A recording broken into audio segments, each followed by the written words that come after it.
Subscribe करें हमारे YouTube channel को और बेल आइकन को प्रेस करें हमारे लेटेस्ट वीडियोस को देखने के लिए।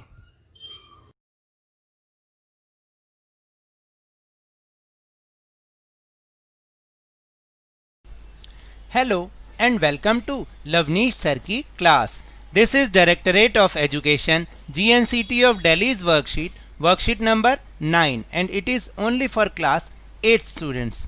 It has taken from the subject science, and today we will discuss and understand the topic of nitrogen, means nitrogen gas. We will understand about the nitrogen.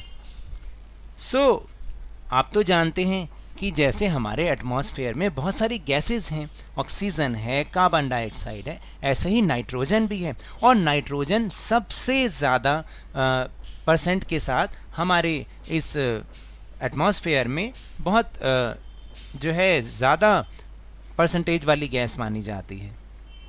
सो अब हम इसके बारे में ही इस वर्कशीट में जानेंगे। सो now let's start and understand with me.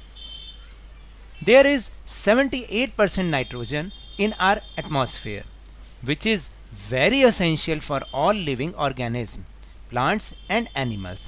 तो देखिए जो नाइट्रोजन है वो 78% है हमारे एटमॉस्फेयर में, और ये सभी लिविंग बींग्स, सभी लिविंग ऑर्गेनिज्म यानी प्लांट्स और एनिमल्स के लिए बहुत ही इम्पॉर्टेंट और बहुत ही असेंशियल है। अब ये प्लांट्स में कैसे आती है या एनिमल्स तक कैसे पहुंचती है, क्योंकि प्लांट्स और एनिमल्स इसे डायरेक्ट एटमॉस्फेयर से इनहेल नहीं कर सकते, तो किसी ना किसी के थ्रू तो ये उन तक पास ऑन होती ही होगी। तो कैसे होती है, let's find. Nitrogen is found in protein, chlorophyll, nucleic acids and vitamins etcetera. Then plants and animals cannot use nitrogen directly from atmosphere, and plants get nitrogen through nitrogen fixation. अब आपको समझ में आया कि कैसे ये प्लांट्स तक पहुंचती है। ये थ्रू नाइट्रोजन फिक्सेशन के प्लांट्स इनको एब्जॉर्व करते हैं, क्योंकि प्लांट्स और एनिमल्स इसे डायरेक्टली तो एटमॉस्फेयर से नहीं ले सकते ना, तो इसलिए पहले ये प्लांट्स में जाती है और फिर जिन प्लांट्स को एनिमल्स खाते हैं उनसे ये नाइट्रोजन उनके अंदर यानी कि एनिमल्स के अंदर पहुंच जाती है। So what is nitrogen fixation? Let's find and understand. Nitrogen fixation. It is a process in which atmosphere nitrogen gets converted or fixed in the soil into nitrogenous compound that can be used by plants. तो अब आपको समझ में आया कि ये एक process है नाइट्रोजन फिक्सेशन, जिसमें कि जो एटमॉस्फेरिक नाइट्रोजन होती है वो किस में कन्वर्ट होती है, वो नाइट्रोजीनियस कंपाउंड में कन्वर्ट होकर सॉइल में फिक्स हो जाती है, और इस सॉइल से वो प्लांट्स के डिफरेंट पार्ट्स में पहुंच जाती है, और जब वो प्लांट में पहुंच जाती है तो जब जो एनिमल्स उसको खाते हैं तो वो उनके अंदर चली जाती है।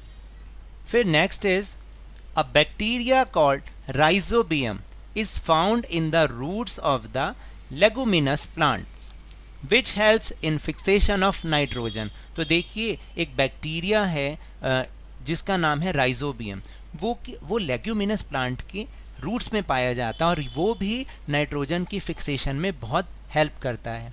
फिर then sometimes nitrogen fixation occurs even when lightning strikes, और आपको बताऊं जब बिजली कड़कती है ना तब भी ये कई बार नाइट्रोजन फिक्सेशन होती है। तो ये कुछ तरीके हैं जिनसे नाइट्रोजन फिक्सेशन होती है। And now the most important topic which is nitrogen cycle, nitrogen fixation process by nitrogen cycle. Today we will try to understand nitrogen fixation process by nitrogen cycle. कैसे होता है नाइट्रोजन फिक्सेशन इस nitrogen cycle के through, ये बहुत important है, उसको समझना बहुत इंपॉर्टेंट है। सो now let's start. Bacteria and blue green algae present in soil converts atmospheric nitrogen into nitrogenous compound. अब आपको बताऊं क्या होता है कि जो बैक्टीरिया होता है और जो ब्लू ग्रीन एल्गी होते हैं जो कि सॉइल में रहते हैं, प्रेजेंट रहते हैं, वो जो एटमॉस्फेरिक नाइट्रोजन होती है उसको नाइट्रोजीनियस कंपाउंड में चेंज करते हैं। सबसे पहले उसको चेंज करते हैं। These nitrogenous compounds absorbed by the roots and carried to other parts of the plants.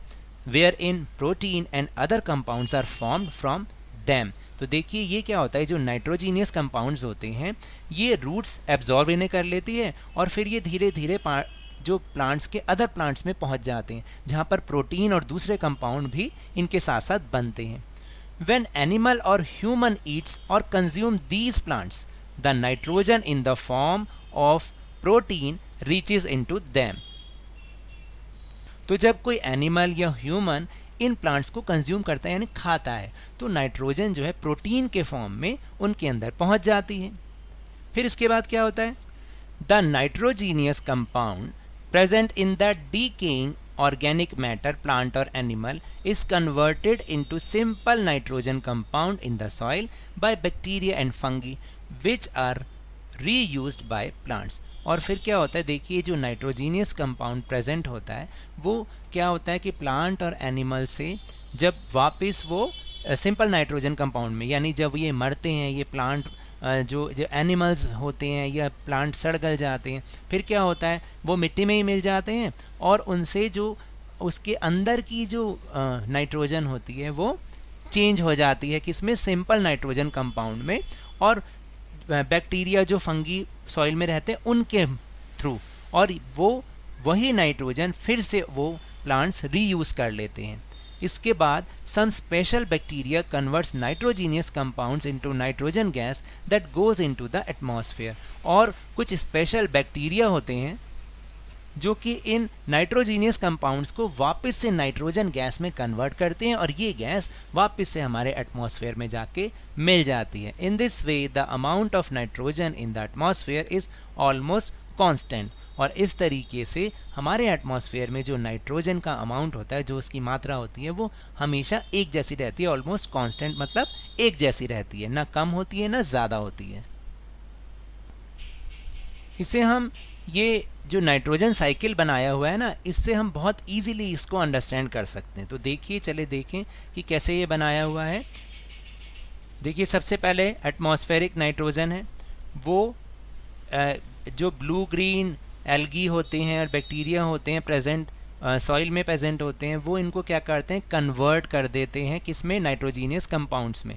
और ये नाइट्रोजीनियस कंपाउंड फिर सॉइल में मिल जाते हैं, सॉइल से प्लांट में जाते हैं और फिर वो प्लांट से एनिमल उनको खा जाते हैं तो उनमें चले जाते हैं। उसके बाद ये नाइट्रोजीनियस वेस्ट के रूप में वापस उस सॉइल में मिल जाते हैं, या उनकी डेथ हो जाती है तो वो सॉइल में मिल जाते हैं। जो सॉइल में बैक्टीरिया प्रेजेंट रहते हैं वो वापस से इनको नाइट्रोजीनियस कंपाउंड में चेंज कर देते हैं।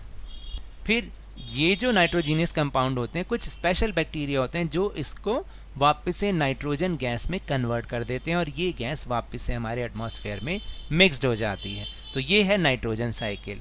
सो now let's move on our question answer section which is very easy. Question number 1 is, which bacteria is found in the roots of beans and peas leguminous plant? Answer is, a bacteria called Rhizobium is found in the roots of the leguminous plant which helps in the fixation of nitrogen. फिर second is, what are the different methods by which nitrogen fixation take place? तो देखिए, पहले हमें ये समझना होगा कि what is nitrogen fixation. It is a process in which atmospheric nitrogen gas converted or fixed in the soil into nitrogenous compound that can be used by the plants.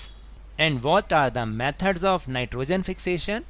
So by bacteria living in the soil. A bacteria called Rhizobium found in the roots of leguminous plant which helps in the fixation of nitrogen. Second is by lightning. Sometimes nitrogen fixation occurs even when lightning strikes, यानी बिजली चमकने से, बिजली के कड़कने से भी ये कभी कभी ऐसा होता है। And the third method is by nitrogen cycle. तो इस तरीके से नाइट्रोजन फिक्सेशन का प्रोसेस होता है। Now the question number 3 is, why is nitrogen necessary for all living beings? Answer is, nitrogen is an essential nutrient for an ecosystem. Bacteria are responsible for a process called nitrogen fixation, which turns nitrogen into a form that can be used by other living things in the food chain. And the last question is, how does the amount of nitrogen in the atmosphere remain constant? तो देखिए, इसमें हम इतने सारे steps लिखने की कोई ज़रूरत नहीं है, आप एक नाइट्रोजन साइकिल बना दें, उससे ये बहुत इजीली अंडरस्टैंड हो जाएगा। तो जैसे कि मैंने पहले भी आपको समझाया था, ये नाइट्रोजन साइकिल है, ये किस तरह से वर्क करता है और किस तरह से एटमॉस्फेयर में नाइट्रोजन कांस्टेंट रहती है, उस ये बहुत इजीली हमें दिखा सकता है, बता सकता है। तो इसके आंसर में आपको केवल ये नाइट्रोजन साइकिल बनाना है। So now that's all for this worksheet. अगर मेरे इस तरह समझाने से आपको थोड़ा सा भी समझ में आया हो तो इस चैनल को ज़्यादा से ज़्यादा सब्सक्राइब कीजिए, लाइक कीजिए और बहुत ज़्यादा शेयर भी कीजिए। और हाँ, मेरे साथ इसी तरह वर्कशीट को समझते रहिए, लेकिन ध्यान और मन लगाकर पूरी मेहनत के साथ पढ़ते रहिए। और अगर आपको कोविड-19 यानी कोरोना वायरस से बचना है, then wash your hands with soap and water regularly, क्योंकि जब तक दवाई नहीं तब तक ढिलाई नहीं। Thank you very much.